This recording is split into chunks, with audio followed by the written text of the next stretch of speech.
This model is a new release from Q&Q and I'm very excited to present this review to you. Welcome back to Sam's Watch Review, a place for reviews, tutorials and all things related to budget watches.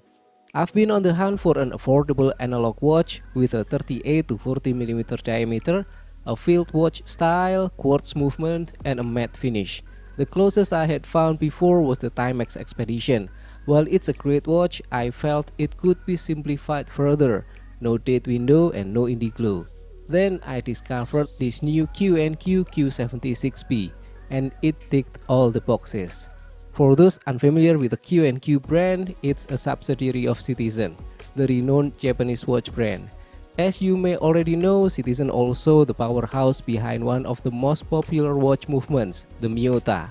So a Miyota movement is somehow like an in-house movement for Q&Q, which is impressive for a budget-friendly brand. I bought this watch from a local distributor and it arrived in a simple paper box with a plastic can, which might not look much but it adds a nice touch to the overall package. It also came with a local distributor warranty card, which is great. The Q&Q Q76B is a straightforward, no-nonsense analog quartz watch. All of them are in a matte black finish with several combinations of dial colors and strap options, including leather, NATO, and steel bracelets. The watch is medium in size with a 39mm diameter and a slim 8.2mm thickness. In my opinion, this is the ideal size range for an average male wrist, not too big like a 44mm, but also not too small like a 36mm. With the included strap, it weighs just 43 grams, making it very lightweight and slim, perfect for daily wear. It has a water resistance rating of 5 bars or 50 meters, meaning it can be worn in various environments, though it's not suitable for snorkeling or similar activities. It is powered by the popular and reliable, though somewhat dated, Miyota Caliber 2035 movement. This movement uses a silver oxide SR626SW battery with an estimated 3-year battery life. The case is made from metal, though I'm not certain of the exact material, possibly a brass or steel alloy. It has a matte black finish that gives it a rugged and serious look. The design is basic and simple with a large uncluttered dial. On the right side, there's a small crown with the same matte finish,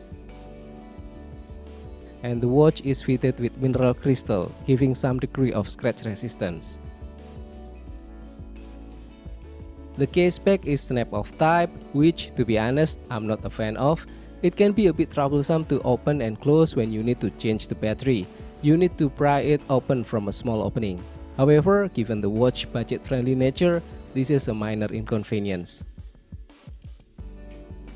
The lugs are slightly curved, which is helpful when using a NATO strap, especially for medium to small wrist sizes.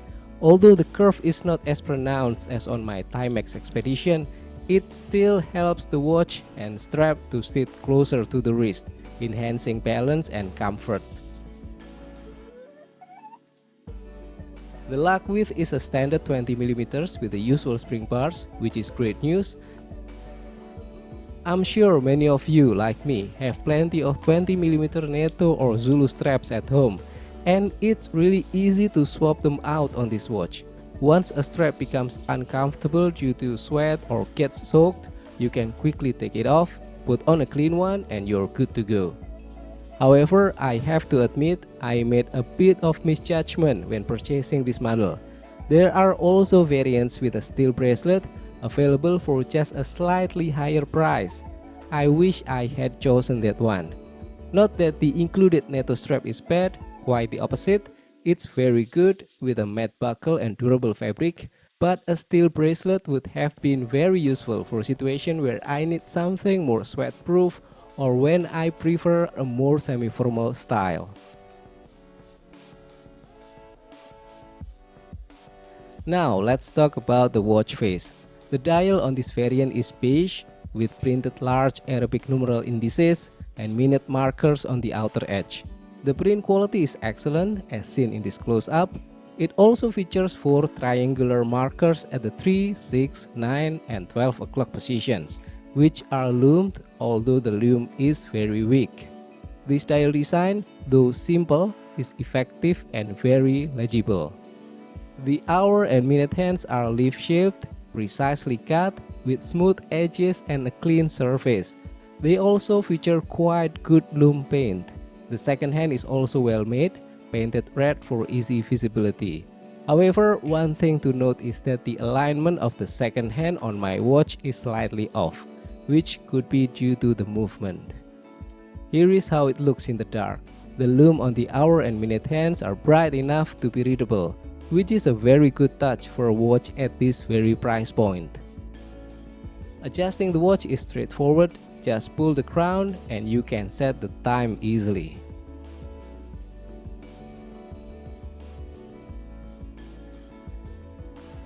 In terms of comfort, this is the kind of watch that's enjoyable to wear daily.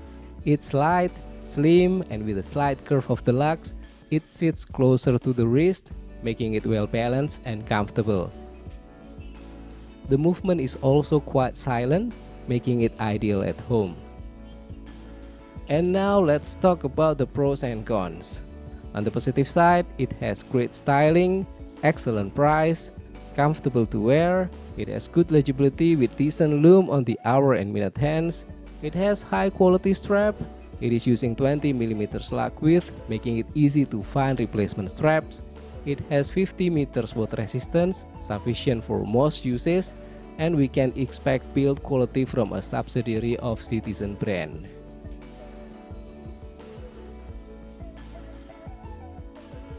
Now for the things to consider, number 1, it uses snap-off case back, which can be a hassle when changing the battery. It has no date or day window in case you need one. And then the second hand alignment could be better. And then the last one, it uses standard Miyota 2035 movement, which has nothing special. I purchased this watch for a very cheap price, under $20 US, and I think it's an excellent deal considering the looks and the features it offers. So in conclusion, the Q&Q Q76B is a superb option for budget level field watches with a quartz movement that's currently available on the market. It has everything you need to tell time in daily use and fits perfectly with a NATO strap. If you happen to see one, you don't need to think twice, just grab the color combination that you like. And that's all for this review. Thank you for watching. I hope you found this review helpful and informative. Don't forget to subscribe for more watch reviews and setting tutorials. Have a great day and I will see you again in the next video.